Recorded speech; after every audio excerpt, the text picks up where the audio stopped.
अस्सलामु अलैकुम वरहमतुल्लाहि वबरकातुहू। आज जुमाअतुल मुबारक का दिन है, तो आपके प्यारे प्यारे सवालों के जवाबात का सिलसिला शुरू किया जाएगा। इससे पहले कि आपके सवालों के जवाबात का सिलसिला शुरू किया जाए, मैं आपसे बस इतना ही कहना चाहता हूँ कि आप जब भी दुआएं करें अल्लाह रब्बुल इज़्ज़त से अपने लिए और तमाम उम्मत मुस्लिमा के लिए, तो बंदे नाचीज़ को अपनी दुआओं में ज़रूर याद रखिएगा। इसी के साथ सिलसिला शुरू करते हैं अपने सवालों का। सबसे पहला सवाल है हमारे भाई का, उनका नाम है मोहम्मद सुहेल। सवाल कर रहे हैं, अस्सलाम वालेकुम हज़रत। वालेकुम अस्सलाम। कह रहे हैं मेरा एक सवाल है, आप जवाब ज़रूर दें। मैं पहले मुसलमान इसलिए था क्योंकि मैं मुसलमान घर में पैदा हुआ था, लेकिन अल्हम्दुलिल्लाह अब मैं इसलिए मुसलमान हूँ क्योंकि मैं अल्लाह और उसके रसूल पर ईमान रखता हूँ। सवाल ये है कि 1 साल पहले मैं डांस कोरियोग्राफ़र था, मेरे एरिया में नंबर 1 था, लेकिन जब से मुझे इस्लाम की थोड़ी बहुत समझ हुई, मैंने डांस की लाइफ छोड़ दी, दूसरों को सिखाना भी और ख़ुद करना भी। माशाअल्लाह बहुत अच्छा कदम इन्होंने उठाया है। अल्लाह रब्बुल इज़्ज़त से दुआएँ हैं कि अल्लाह रब्बुल इज़्ज़त इनको साबित कदम रखे और इनको इस चीज़ से जो इन्होंने छोड़ रखा है इससे दूर ही रखे। सवाल है उनका ये है इसमें, लेकिन मैं ये जानना चाहता हूँ कि क्या मैं इस्लाम पर अमल करते हुए भी डांस को जारी रख सकता हूँ, या फिर वो उसी तरह हराम है जैसे सॉन्ग हराम है, क्योंकि बैकग्राउंड में सॉन्ग बजता है तभी डांस हो पाता है। आपके जवाब का इंतज़ार है, आप मुझे सही रास्ता बताएं। खैर, मैं अब डांस का शौक़ नहीं रखता हूँ, लेकिन अगर कभी ज़रूरत पड़ जाए तो क्या करूँ।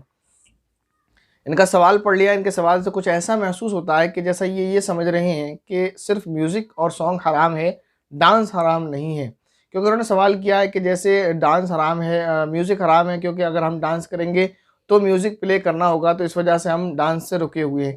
तो इनके सवाल से ऐसा महसूस होता है कि ये समझते हैं डांस हराम नहीं। हालाँकि ये असल मसला ये है कि जैसे सॉन्ग वगैरह हैं, ये नाच गाने वगैरह, ये वाहियात चीज़ें हैं, ये ज़माना जाहिलियत से पहले भी थी। कुरान और हदीस में इससे मुताल्लिक़ बहुत सारी जो है बातें मिलती हैं। ख़ुलासा ये है कि ये बेहुदा चीज़ें हैं, इनसे बचे रहना चाहिए। ये इस्लाम में मना है, लिहाजा आप डांस हरगिज़ ना करें आइंदा आने वाली लाइफ में भी। आपकी हिम्मत अफ़ज़ाई और हौसला अफ़ज़ाई के लिए मैं आपको एक बात बता दूँ, हमारे शहर फ़ैज़ाबाद के अंदर भी एक डांसर हैं जो कोरियोग्राफ़र थे, उनका यूट्यूब चैनल भी है अब तक जो मौजूद है। शायद वो उसको अब चेंज करने वाले हैं। उन्होंने इस रास्ते को छोड़कर इस्लामी राह को इख्तियार किया, और सिर्फ इतना ही नहीं कि उन्होंने इस बुरे काम को छोड़कर दीन इस्लाम पे चलना शुरू किया, बल्कि अल्हम्दुलिल्लाह अब वो इस रास्ते पर चल रहे हैं कि वो दरस निज़ामी यानी आलिमियत को सीख रहे हैं। अब उनकी तमन्ना और कोशिश ये है कि वो आलिम बने, इसलिए उन्होंने एक मदरसे में दाखिला भी लिया है और वो आलिम बन भी रहे हैं। तो वो पहले भी कोरियोग्राफ़र थे और उन्होंने इस चीज़ को छोड़ दिया, हालाँकि वो इसमें सक्सेस भी थे। उनका काफ़ी बड़ा चैनल है जिसमें वो उनकी वीडियोज़ अपलोड हैं। कहने का मतलब ये है कि ये बात आपकी हौसला अफ़ज़ाई के लिए आपको बताई गई कि उन्होंने जो थोड़ी-सी मंज़िल पार कर चुके थे और कुछ कामयाबी तक पहुँच चुके थे इस लाइन में, उन्होंने उसको ये समझते हुए कि ये दुनियावी कामयाबी आखिरत में नुकसानदेह है, उसको छोड़ दिया और दीनी राह को इख्तियार कर लिया। इसके बाद सवाल है हमारे एक भाई का, वो कह रहे हैं बच्चे का अक़ीक़ा करना ज़रूरी है, नहीं किया तो गुनाह होगा। 2 सवाल हैं इनके, और तीसरा सवाल ये है अगर करना ज़रूरी है तो क्या 2 बकरे के पैसे सदका कर सकते हैं। बच्चे का जो अक़ीक़ा किया जाता है तो अक़ीक़ा करना ज़रूरी नहीं बल्कि सुन्नत है। अगर आप पर इस्तिताअत और ताकत और क़ुदरत है तो आप जो है अक़ीक़ा 1 हफ़्ते के अंदर अंदर कर लें, और अगर नहीं किया तो गुनाह नहीं होगा, क्योंकि वो सुन्नत मुअक्कदा वाजिब और फ़र्द भी नहीं है। नबी पाक सल्लल्लाहु अलैहि वसल्लम की सुन्नत है, आप इसको करेंगे तो आपको सवाब मिलेगा, नहीं करेंगे तो गुनाह नहीं। दूसरी बात ये है कि इसमें लिखा है अगर करना ज़रूरी है तो 2 बकरे के पैसे सदका कर सकते हैं। सदका करना एक अलग चीज़ है, आप किसी को सदका करें लेकिन वह अक़ीक़ा नहीं कहलाएगा। अक़ीक़े की सुन्नत ये है कि अक़ीक़े के नाम से आप जानवर ख़रीद कर लाएँ और उसको ज़िबा करें, फिर चाहे उसको खुद खाएँ या गरीबों में तक़सीम करें। उसका एक तरीक़ा इंशाअल्लाह वो किसी वीडियो में मुकम्मल बता दिया जाएगा कि अक़ीक़ा जब किया जाता है तो उसमें क्या-क्या करना चाहिए, क्या-क्या चीज़ें सुन्नत हैं, बच्चों के बाल वग़ैरह से मुताल्लिक़ भी। इसके बाद सवाल है हमारे एक भाई का, वो सवाल कर रहे हैं, नाम है उनका मोहम्मद फ़िरोज़। वो कह रहे हैं मुफ्ती साहब अस्सलाम वालेकुम, आपने बताया था कि कुरान शरीफ में जो आयत अल्लाहुम्मा और रब्बना और रब्बी से शुरू होती हैं वो दुआ हैं, तो कहाँ तक पढ़ना है, एक ही आयत तक? तो इसका जवाब ये है कि अगर रब्बना और अल्लाहुम्मा एक के बाद एक आयत शुरू हो रही है तो आप उनको पढ़ते रहें, वरना वही एक आयत। तिलावत कुरान की नीयत से तो पूरा कुरान करीम आप पढ़ लें, और दुआ की नीयत से जो रब्बना वाली आयत है उनको आप पढ़ लें। उसके लिए बेहतर आपके लिए यही है कि एक तर्जुमा कुरान शरीफ कोई ले लें आप, या दरस कुरान आप सुन रहे हो तो उसमें जैसे 1-2 आयत अभी गुज़र भी चुकी हैं और आगे भी आती रहेंगी, तो उनका तर्जुमा भी आपको पता रहेगा। तो उसके साथ-साथ जब आप दुआ मांगेंगे उस आयत की तिलावत करने के साथ, तब ज़्यादा जो है आपको दुआ मांगते में ज़्यादा जो है खुशी और दुआ मांगने में ज़्यादा आसानी होगी। बहरहाल ये कि एक आयत, जितनी आयत रब्बना और अल्लाहुम्मा शुरू हो रही हैं, अगर एक के बाद एक 2-3 हैं तो वो पढ़ें, और अगर एक ही है तो एक ही पढ़ लें। इसके बाद ये कह रहे हैं, क्या नमाज में सूरह फातिहा के बाद आयतुल कुर्सी पढ़ने से नमाज हो जाती है या फिर इसमें और आयत मिलाना चाहिए? नमाज के बाद आयतुल कुर्सी पढ़ लेंगे, ये कुरान करीम की आयत है। सिर्फ अगर आयतुल कुर्सी भी पढ़ लेंगे आप, तब भी आपकी नमाज हो जाएगी। अलग से और आयतें जोड़ना ज़रूरी नहीं है। एक सवाल उनका और ये है, वो कह रहे हैं मैंने एपिसोड 18 में आइस रिलेटेड सवाल पूछा था, उसका भी जवाब दे दें। इनका सवाल ये था, जो रह गया था एपिसोड 18 में नहीं, 19 में नहीं आ पाया था, वो सवाल इनका ये था, क्या डुप्लीकेट आई लगाई जा सकती है, यानी डुप्लीकेट आँख लगा सकते हैं? तो उसका जवाब ये है कि डुप्लीकेट से मुराद अगर किसी दूसरे इंसान की आँख है तो नहीं लगा सकते, और अगर डुप्लीकेट से मुराद आर्टिफिशियल है, जो किसी और चीज़ से बनाकर लगाई जाए, तो फिर वो लगाई जा सकती है। इसके बाद सवाल है इन्हीं भाई का, और उन्होंने सवाल किया फ़िदिया क्या होता है? एक हमने वीडियो बनाया था, उसमें बताया था कि नमाज का फ़िदिया दिया जाता है, रोज़े का फ़िदिया दिया जाता है। तो उन्होंने पूछा ये फ़िदिया क्या चीज़ है? तो इसके बारे में मुख्तसर आप इतना समझें, किसी शख्स पर अगर बीमारी बहुत ज़्यादा हो गई जिसकी वजह से वो नमाज नहीं पढ़ सकता, उठने बैठने के काबिल ही नहीं है, वो जो है बहुत ज़्यादा बीमार है, जिसकी वजह से उसकी नमाज़ें छूट रही हैं, तो अगर उसी दौरान उसका इंतकाल हो जाता है, तो अगर वह वसीयत कर गया तो फिर आपके लिए लाजिम है, और अगर वसीयत नहीं कर गया तब भी चाहिए कि जो उसके वारिस हैं, जो उसके विरासत के हकदार होंगे, उनको ये चाहिए कि उसकी नमाज़ों के बदले कुछ रकम दें। वो रकम शरीयत इस्लामी ने मुतय्यन कर रखी है, उसको फ़िदिया कहते हैं। मसलन जो सदक़ा फ़ितर आप देते हैं, यानी 2.25 किलो गेहूँ जो मिकदार है, वही एक नमाज की तरफ से आपको देना है। ये जो आप रमज़ान में देते हैं, जिसको हम जान, अपनी जान का सदका भी लोग कहते हैं, सदक़ा फ़ितर लोगों में मशहूर है कि वो जान का सदका है, तो वो उसको देते हैं। असल तो सदक़ा फ़ितर का मसला क्या है, वो रमज़ानों में जो वीडियो बनाया गया था वो आपको बता दिया गया उसमें। बहरहाल ये कि सदक़ा फ़ितर जैसे दिया जाता है, वह असल तो ये है कि रोज़ों की कमी को पूरा करने के लिए भी दिया जाता है। दूसरी वजह ये है कि फ़कीरों की इमदाद के लिए बहुत और भी वजूहात हैं। यहाँ पर यह है कि नमाज जो रह गई है वो क़ज़ा है। अब किसी बंदे की नमाज कोई और तो नहीं पढ़ सकता, लेकिन शरीयत इस्लामी ने एक तरीक़ा बताया कि वह लिए सदका उसको फ़िदिया कर देना ज़रूरी है। किसी गरीब को वो एक नमाज की तरफ से 2.25 सेर गेहूँ जो है सदका करे, इसको ये जो सदका दिया जाता है इसका नाम फ़िदिया है। इसके बाद सवाल है हमारे एक भाई का, वो कह रहे हैं मुफ्ती साहब किसी ने किसी को मार दिया तो या फांसी दे दी तो इसका क्या है? यानी पहले बताया था हमने कि अगर कोई सुसाइड कर लेता है तो लोगों में मशहूर है कि उसकी रूह भटकती रहती है, उसकी आत्मा भटकती है, तो ऐसा कुछ भी नहीं है। अब इनका इसी में यही सवाल है, अगर कोई किसी का मर्डर कर दे या किसी को फांसी लगा दे तो फिर उसकी रूह का क्या हुक्म है? तो उसकी रूह का भी यही हुक्म है, इंसान मर जाता है, उसके मरने के बाद उसकी रूह फ़ौरन इल्लियीन या सिज्जीन में पहुँच जाती है, जो भी उसका ठिकाना है उसके अमाल के एतबार से। इसके बाद हमारे एक भाई हैं, वो सवाल कर रहे हैं मुफ्ती साहब अगर इनकी रूह ज़मीन और आसमान में नहीं भटकती रहती तो चुड़ैल ये कौन लोग हैं? तो भूत चुड़ैल ये कौन लोग हैं? क्या ये भी एक अलग मखलूक है? भूत और चुड़ैल तो नहीं होते, ये तो आपने किस्से कहानियों में सुना है और टीवी सीरियल्स में देखा है, तो इसलिए आपने भूत और चुड़ैल समझ लिया, और बच्चों को डराया जाता है भूत और चुड़ैल से, तो बच्चों के ध्यान में होता है कि भूत और चुड़ैल कोई चीज़ है। बहरहाल ये कि अलग एक मखलूक है, बिल्कुल यही सही बात है। वो अलग मखलूक क्या है? वो है जिन्नात। इंसान ये समझता है कि आत्माएं भटक रही हैं, वो परेशान कर रही हैं, ऐसा नहीं है। इंसान का अल्लाह रब्बुल इज़्ज़त ने जैसे इंसान को बनाया है, ऐसे ही जिन्नात को बनाया। जिन्नात से मुताल्लिक़ जो है चंद बातें आपके सामने शायद आ गई हैं, जो जिन्नात का एनसाइक्लोपीडिया के नाम से 5-6 वीडियोज़ अपलोड की जा चुकी हैं।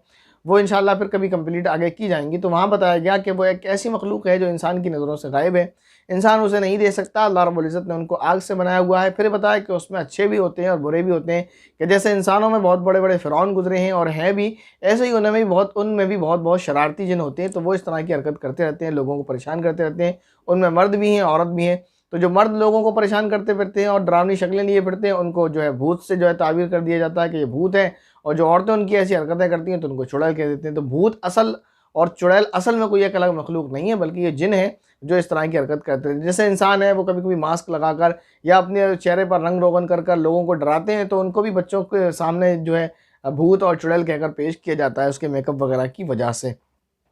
इसके बाद सवाल है हमारी बहन का, वो करी मुफ्ती साहब अगर हो सके तो मेरे सवाल का भी जवाब दे दें प्लीज़। ब्लैक तिल का क्या मतलब है? क्योंकि मेरे दोनों पैरों में ब्लैक तिल है। काला तिल होना इसकी कोई असल नहीं है, ये तो बस तख्लीक है। अल्लाह रब्बुल इज़्ज़त ने किसी को दिया, किसी को नहीं दिया, इसके अलावा इसकी कोई असल नहीं है, इससे कोई नफ़ा नुकसान नहीं है। इसके बाद हमारे एक सवाल है हमारे एक भाई का, वो कह रहे हैं मुफ्ती साहब मैंने ये सुना है, मैंने सूरह यासीन और सूरह रहमान हिफ्ज़ कर ली है और अब सूरह मुल्क हिफ्ज़ कर रहा हूँ। आप कोई दुआ बता दें ताकि मैं जल्दी हिफ्ज़ कर सकूँ। जज़ाकल्लाह।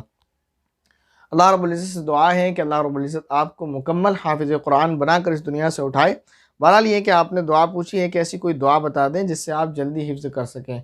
तो जानना चाहिए सिर्फ जल्दी हिफ्ज़ करने के ताल्लुक़ से नहीं बल्कि इल्म की ज़्यादती के लिए नबी पाक सल्लल्लाहु अलैहि वसल्लम को अल्लाह रब्बुल इज़्ज़त ने एक दुआ सिखाई थी जो कुरान करीम के अंदर मौजूद है, और वो कलिमात हैं 16वें पारे के अंदर सूरह ताहा में, रब्बि ज़िदनी इल्मा। इसका तरीक़ा कुछ इस तरह है कि आप हर नमाज में सलाम फेरने से पहले, किसी भी नमाज में, सुन्नत है, फ़र्द है, नफिल है, कोई भी नमाज है, सलाम फेरने से जस्ट थोड़ा पहले, यानी दुरूद शरीफ पढ़ने के बाद दुआए मासूरा वगैरह जो पढ़ेंगे आप, उसके बाद रब्बि ज़िदनी इल्मा एक मरतबा पढ़ लिया करें।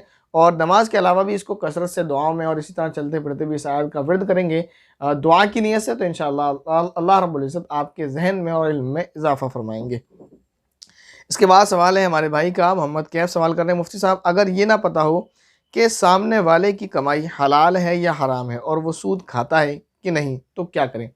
जैसे हमने एक वीडियो बनाया था, उसमें बताया था कि कोई इंसान सूद खाता है तो उसकी कमाई हमें नहीं खाना है। तो इन्होंने ये सवाल किया कि अगर कोई ऐसा इंसान है जिसके बारे में हमें ये पता ही नहीं कि वो सूद खाता है या नहीं खाता है, हराम कमाई है उसकी या हलाल कमाई, तो हम क्या करें? तो जानना चाहिए इस दुनिया में 2 तरह के लोग होते हैं। एक तो वो कि जिनके बारे में हम यकीनी तौर पर जानते हैं कि ये सूद खाता है या नहीं खाता, ये ब्याज खाता है या नहीं खाता, इसके पास हराम कमाई है या नहीं। तो जिसके बारे में पता है कि इसके पास हराम कमाई नहीं है तो उसका आप बेधड़क होकर खाएं, और जिसके बारे में पता है कि इसके पास हराम कमाई है तो उसका आप बिल्कुल भी ना खाएं। अब जिसके बारे में नहीं पता है तो वो भी 2 कंडीशन होती है। एक वो कि जैसे आप मेरे लिए और मैं आपके लिए, जैसे आप मेरे बारे में नहीं जानते, कि ज़ाहिर है नहीं जानते, लेकिन आप हुस्न ज़न रखते हैं मेरे मुताल्लिक कि मुफ्ती साहब की जो कमाई है या इसी तरह उलमाए दीन की जो कमाई है या इसी तरह मैं जिन लोगों को जानता हूँ उनसे, उनके ताल्लुक़ से हुस्न ज़न रखता हूँ, जैसे आपके ताल्लुक़ से भी मेरा हुस्न ज़न यही है कि आप जो कमा रहे हैं अल्लाह की ज़ात से उम्मीद है सारा आप हलाल ही कमा रहे हैं और आप हराम से परहेज़ करते होंगे। एक तो ये, तो जैसे आप मेरे बारे में नहीं जानते, मैं आपके बारे में नहीं जानता, हालांकि आपको नहीं पता मेरी इनकम का ज़रिया क्या है और मुझे नहीं पता आपकी इनकम का ज़रिया क्या है, लेकिन मैं आपके बारे में हुस्न ज़न यही रखता हूँ कि आप हलाल कमाते हैं, जैसे आप तमाम उलमा के बारे में हुस्न ज़न यही रखते हैं कि ये हलाल कमाते हैं। तो एक तो ये हो गई। तीसरा वो बंदा होता है जिसके बारे में किसी वजह से हमें पता चल जाता है, जैसे किसी ने कह दिया कि ये आदमी जो है सट्टा लगाता है, ये आदमी जो है बैटिंग करता है, ये आदमी किसी और तरीके से, तो किसी ने कह दिया या किसी से सुन लिया, अब वहाँ शुबा हो गया, यकीन नहीं है कि ये हलाल कमाते हैं या हराम कमाते हैं। जब शुबा है तो सिर्फ शुबे की बुनियाद पर किसी की कमाई को हराम नहीं समझा जाएगा, बल्कि असल हर चीज़ में इबाहत यानी उसका हलाल होना है। अगर हम किसी के बारे में यकीनी तौर पर ये नहीं जानते कि ये हराम कमाते हैं, इनकी कमाई में हराम की मिलावट है, तो हम उनकी कमाई को हराम नहीं कहेंगे। बहरहाल इसके बाद हमारी एक बहन के सवालात हैं चंद, वो कह रही हैं अस्सलाम वालेकुम मुफ्ती साहब। वालेकुम अस्सलाम। कह रही मेरे 3 सवाल हैं। नंबर 1, एक दफ़ा मैं 4 रकात नमाज़ पढ़ रही थी तो 4 रकात में मुझे लगा कि 2 रकात हुई हैं, इसलिए तहियात पढ़ने के बाद मैं फिर से उठने ही वाली थी कि तभी मुझे याद आया कि 4 रकात चौथी रकात है, 4th रकात है। मैं नहीं उठी, सिर्फ अपने हाथों को ज़ानों से हटा लिया था और फिर याद आया कि ये तो 4th रकात है, तो मैंने सलाम फेर दिया। तो क्या मेरी नमाज हो गई या नहीं? इस सवाल का जवाब देने से पहले मैं अपने तमाम व्यूवर्स से ये कहना चाहूँगा, ये जो सवाल है मैं आपको स्क्रीन पर दिखा रहा हूँ, इन्होंने 3 सवाल किए हैं। सवाल करने का सही तरीका और सही पैटर्न यही है। आप इस तरह से सवाल करेंगे, जो भी इस तरह से टाइप करके सवाल भेजेंगे तो वो वाज़ेह नज़र आता है कि इनका ये सवाल है। अलग अलग स्पेस दिया हुआ है सवाल के अंदर, और जहाँ एक एक इबारत पूरी हो रही है वहाँ इन्होंने थोड़े थोड़े डॉट लगा दिए, क्योंकि सवाल लंबा है तो उसको पढ़ने में भी आसानी होगी। बहरहाल ये कि ये मेरे हिसाब से बहुत आसान तरीका है कि इसमें मैं अलग अलग सवाल को बहुत आसानी से पढ़ सकता हूँ। अब इनके सवाल का जवाब ये है कि अगर ये उठने वाली थी लेकिन उठी नहीं, जैसे इन्होंने कहा कि सिर्फ ज़ानों पर हाथ रखे थे उठने के लिए, तो ये उठने के करीब थी लेकिन उठी नहीं थी, इस वजह से इनकी नमाज बिला जो है कराहत के, बिला किसी ख़राबी के हो गई। अब यहाँ इसके साथ साथ चंद चीज़ें समझना चाहिए, वो ये कि कभी ऐसा होता है तो सजदा सहव वाजिब कब होता है और कब नहीं होता है। इसके मुतालिक ही समझें कि अगर कभी ऐसी भूल हुई कि तीसरी रकात है चौथी रकात और वो थी चौथी रकात और उसमें आप भूले से उठने लगे, तो अब ये देखना है अगर आप उठने के ज़्यादा करीब हैं तो फिर आप उठते हुए माने जाएंगे, और आप जब उठने के ज़्यादा करीब, जैसे आपने घुटने उठा लिए और ऐसा महसूस हो रहा है कि आप बैठने से ज़्यादा दूर और घुटने के ज़्यादा करीब है, तो इस सूरत में आप पर सजदा सहव वाजिब हो जाएगा। जब आप लौट कर आएंगे तो तहियात पढ़कर सलाम फेर कर सजदा सहव करेंगे, फिर अपनी नमाज़ मुकम्मल करेंगे, आपकी नमाज़ मुकम्मल होगी। लेकिन अगर आप बैठने के ज़्यादा करीब में, जैसे आपकी ये कंडीशन थी, तो इस कंडीशन में आपके ऊपर सजदा सहव वाजिब नहीं है, बिला सजदा सहव के आपकी नमाज़ हो जाएगी। या इसी तरह आप खड़े हो गए और फिर खड़े होने के बाद आपको याद आया, या इसी तरह रुकू कर लिया आपने 5वीं रकात का, तब याद आया, तब भी आप लौट कर वापस आ जाएँ और सजदा सहव कर लें, और सजदा सहव करने के बाद आपकी नमाज़ मुकम्मल हो जाएगी।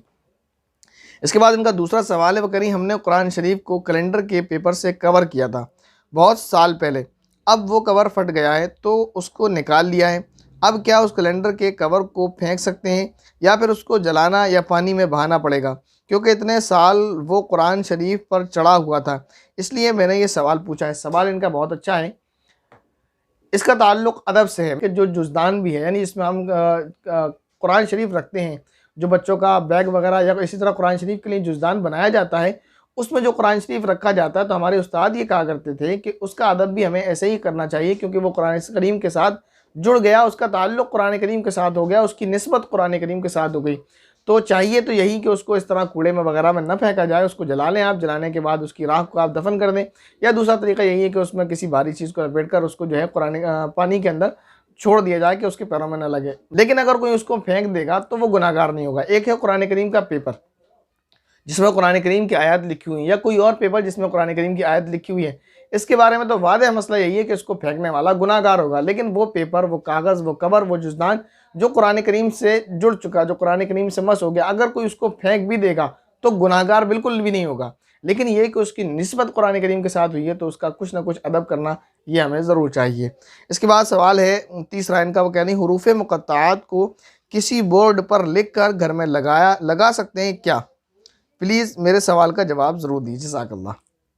देखिए, कुरान करीम पढ़ने के लिए है, कहीं सजाने के लिए नहीं होता।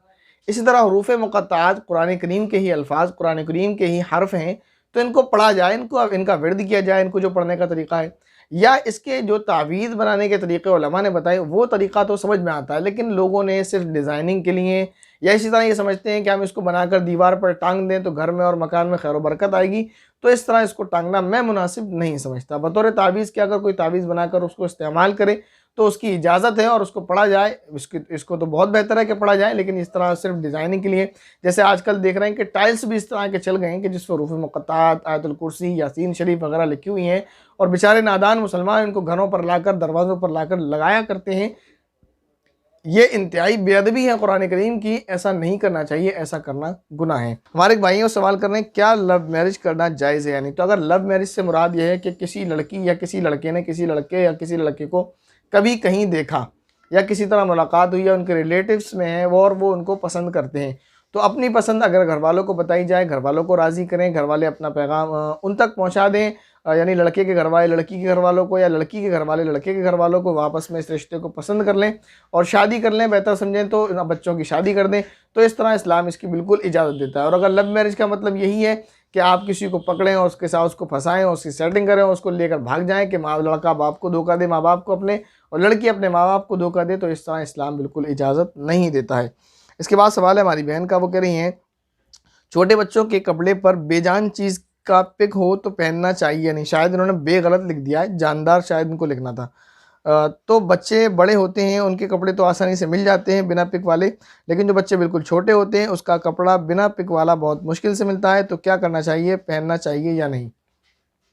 तो देखिए, अगर सवाल बेजान के ताल्लुक से, जैसा कि इसमें लिखा हुआ है, तो बेजान जो चीज़ें हैं, जैसे दरख्त हैं, पेड़ पौधे हैं, फूल हैं, और इसी तरह और भी बहुत सारी चीज़ें हैं जो बेजान चीज़ें, उनकी पिक अगर बनी हुई है कपड़ों के ऊपर तो इसमें तो कोई भी हर्ज नहीं है, आप पहना सकते हैं। लेकिन अगर जानदार चीज़ की पिक बनी हुई है तो ऐसे कपड़े बच्चों को नहीं पहनाना चाहिए। अब आपका कहना ये कि बहुत मुश्किल से मिलते हैं ऐसे कपड़े जिन पर जानदार चीज़ों की तस्वीर ना हो। अगर सवाल जानदार के ताल्लुक से है कि बच्चों के कपड़े ऐसे बहुत मुश्किल से मिलते हैं कि उन पर जानदार चीज़ की तस्वीर बनी हुई ना हो, तो मुश्किल से मिलते हैं, लेकिन मिल तो जाते हैं, बहुत सारे कपड़े मिलते हैं। थोड़ा सा मेहनत करनी पड़ती है, थोड़ी सी कोशिश करना पड़ती है। इंशाल्लाह आप कोशिश करेंगे तो मिल जाएंगे। इसलिए जानदार चीज़ जिस पर बनी हुई हो उस तरह के कपड़े आपको बच्चों को नहीं पहनाना चाहिए। इसमें थोड़ा सा आप ये समझ लें कि जानदार वाली बात क्या है। एक वो होता है जैसे पूमा का लोगो है तो उसमें छोटा सा टाइगर बना हुआ आता है, तो इस तरह की पिक अगर कपड़े पर है तो ये जानदार चीज़ की पिक तो है, लेकिन ये वो पिक नहीं है जिसकी वजह से पहनने को मना किया जाए। एहतियात तो यही कि ऐसे कपड़े भी ना पहनाए जाए, लेकिन इसकी गुंजाइश है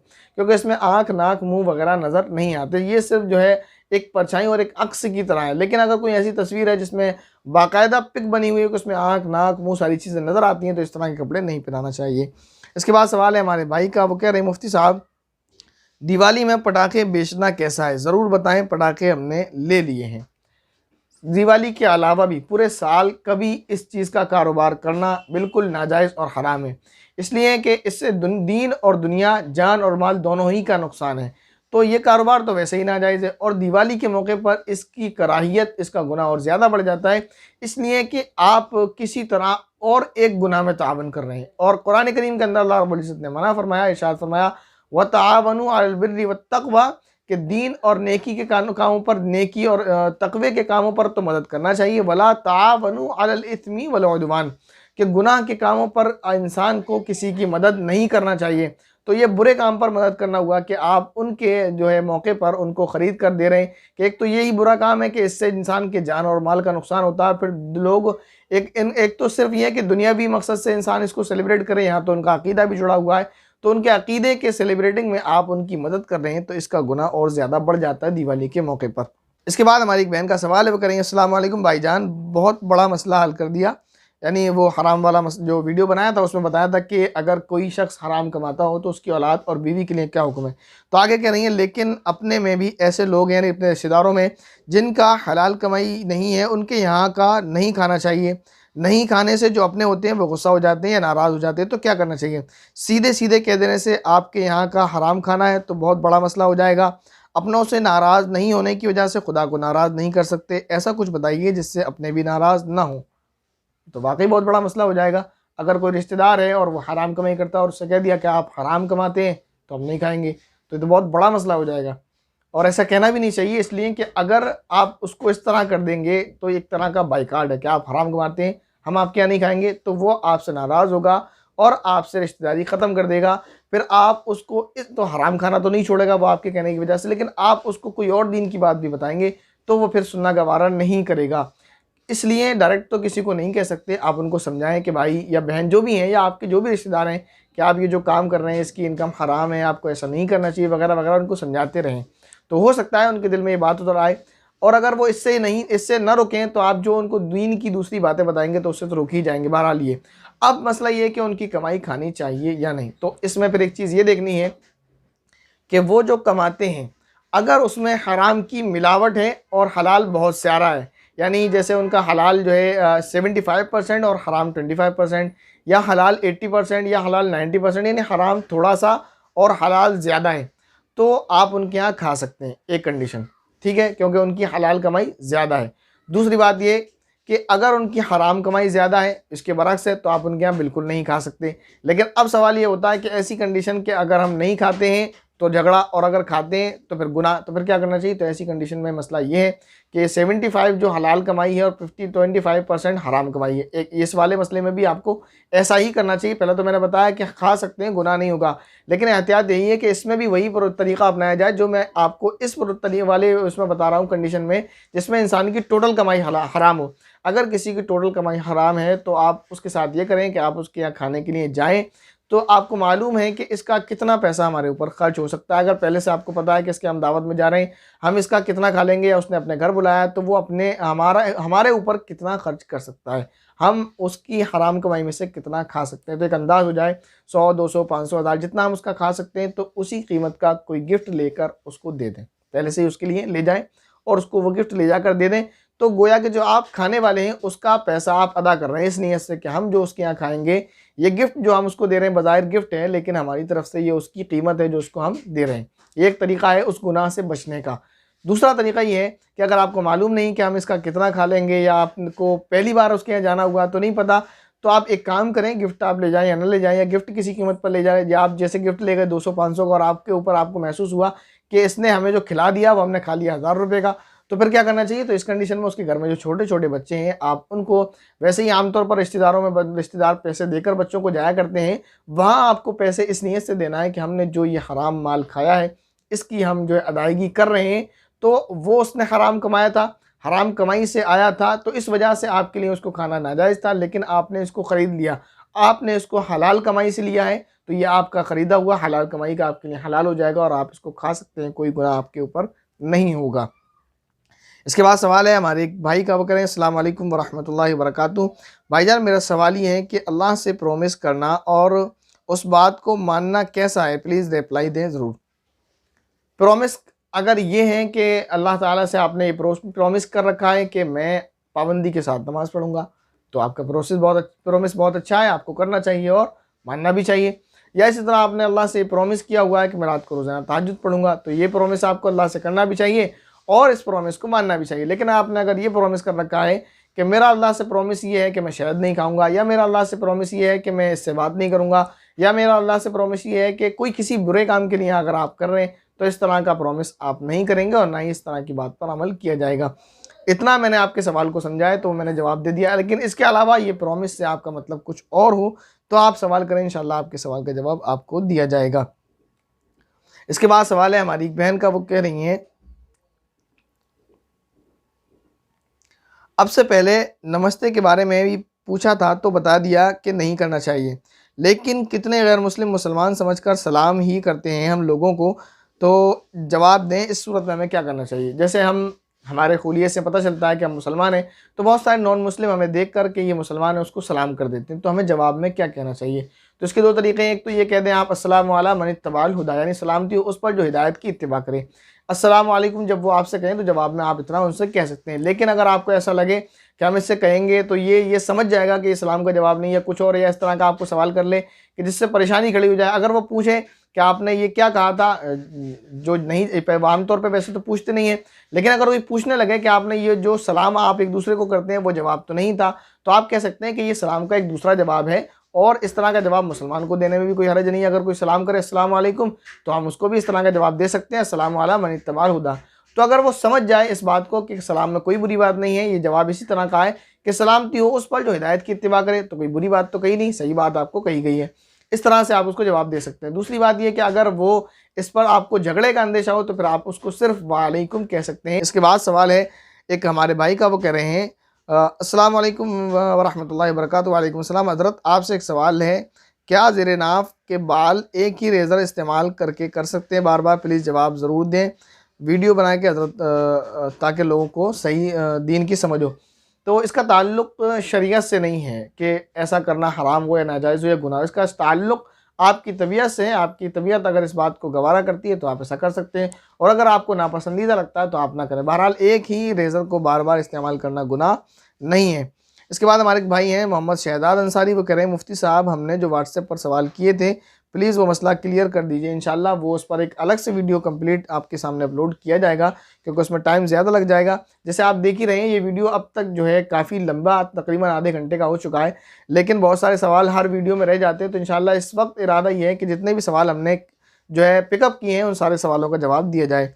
इसके बाद हमारी एक बहन का सवाल है, वो कह रही मुफ्ती साहब क्या मौत के फ़ौरन बाद ही रूह इल्लियीन और सिज्जीन में जाती है, फिर उसका जिस्म से कोई ताल्लुक़?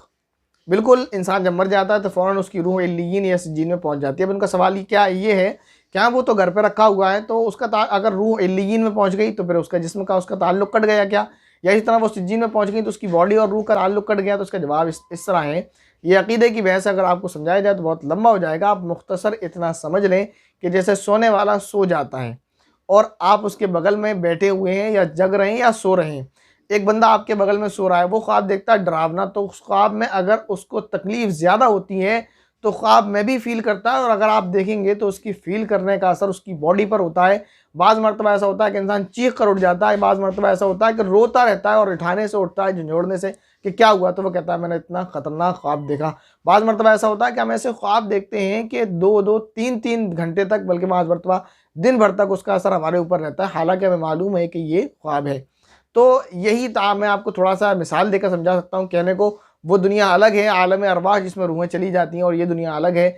इसकी मिसाल उससे देना बिल्कुल मुकम्मल नहीं हो सकता, लेकिन मैंने आपको समझाने के लिए कि जैसे इंसान ख्वाब में तकलीफ़ बर्दाश्त करता है तो आपको फ़ील नहीं होता, और वो तकलीफ़ बर्दाश्त करता है। बाज़ मरतबा ऐसा भी होता है कि ख्वाब में अगर आपका कोई गला दबा दे तो आपने तजुर्बा किया होगा कि आपकी सांस रुक जाती है।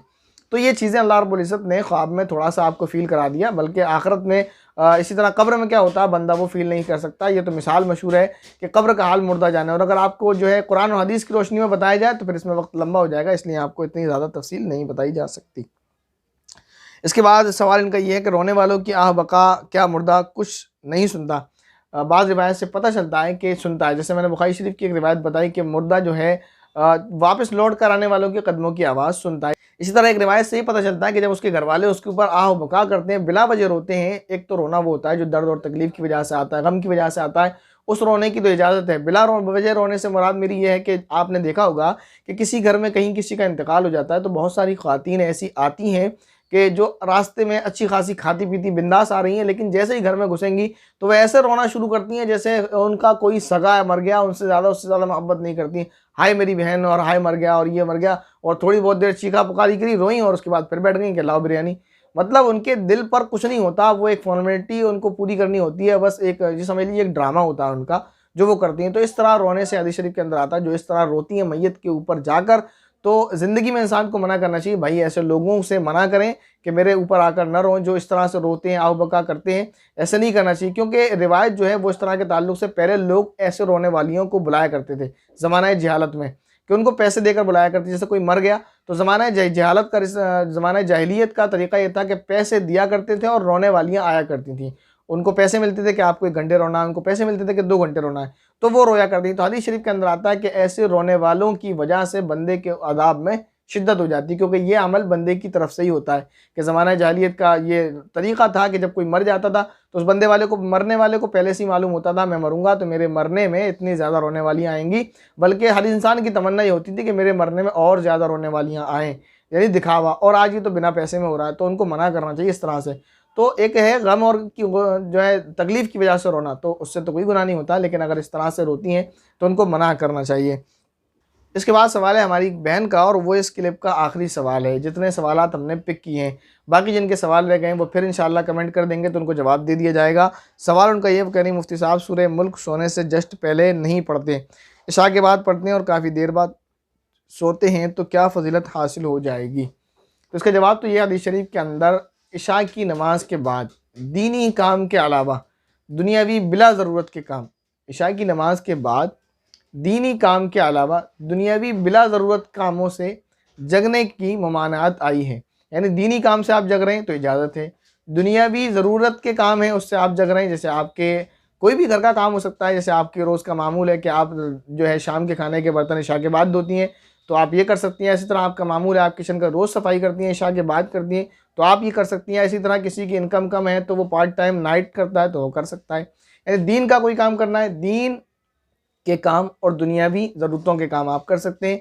बिला ज़रूरत के काम जैसे बातें करना, बिला ज़रूरत मोबाइल चलाना, मोबाइल में भी अगर दीनी तालीम आप हासिल कर रहे हैं, चाहे वो वीडियो हो या PDF पढ़ कर हो या किसी और तरीके से, तो दीनी तालीम और दुनियावी तालीम या ज़रूरत का काम, दीनी तालीम या दुनियावी ज़रूरत के काम की वजह से अगर आप ऐसा कर रहे हैं तो इशा के बाद कर सकते हैं। बिला वजह इस तरह का जो है टाइम पास करने के लिए मोबाइल चलाना, गेम्स खेलना या इस तरह के और दुनिया के बिला ज़रूरत के काम करने की ममानात आई है, नबी पाक सल्लल्लाहु अलैहि वसल्लम ने इससे मना फरमाया है, तो ऐसा नहीं करना चाहिए। अब कोई अगर ज़रूरत की वजह से जागता है तो उसके लिए बेहतर तो यही है कि पहले अपने काम निपटा लें, फिर जो है आखिर में तिलावत करें और सो जाएं। इसलिए कि अगर खुदा करे किसी वक्त ऐसी मौत आ गई कि हमने तिलावत करी और हम सो गए, तो कल क़यामत के दिन जब अल्लाह के सामने उठेंगे तो अल्लाह से कह सकते हैं कि हम तिलावत करके तेरे सामने सोए थे, हमारी ज़िंदगी का आखिरी काम जो था वो ये था कि हमने तेरे कलाम पाक की तिलावत की थी।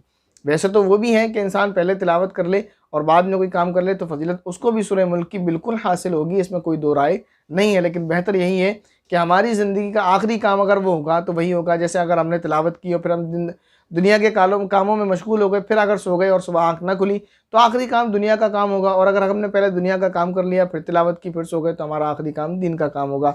जैसे एक रिवायत के अंदर आता है, नबी पाक सल्लल्लाहु अलैहि वसल्लम ने इरशाद फरमाया, जब आपसे सवाल किया कि आप पीर के दिन का और जुमेरात का रोज़ा क्यों रखते हैं, तो नबी पाक सल्लल्लाहु अलैहि वसल्लम ने चंद वजूहात बताई थी।